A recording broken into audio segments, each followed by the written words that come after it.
Mồ à. Nát hết nhà rồi. Ôi chịu ơi.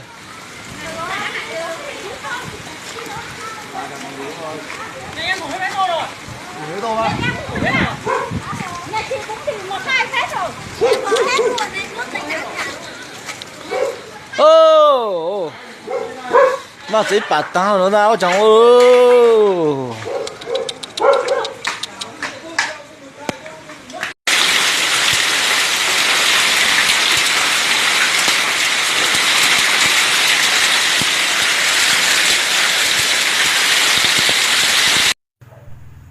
nhớ trong nó là lúa hay nữa mới chuyển đầu bua ta lên ở chỗ tù lúa chạy đi trong lên nó lên nó giờ tiền nên tìm một đây xuyên là thảo bát lúa bấy theo đầu tuột lại bấy từ tuyến này nữa thì chỗ tù lúa chạy giờ này đi trong lên nó lên nữa họ nói nếu quan tranh thì lúa chạy nó trong lên nó nữa chỉ một chơi bự đi chẳng nhớ chắc gì chỉ một chơi bự nó thì cha chơi đấu tan cho lên nó nữa họ tí vào thì chơi bịa ta trong lên nó cho lút chơi này những bịa lên nữa ấy thì chẳng nhớ chắc gì nên từ một đây xia nó là nè thọ bát lú bên mong theo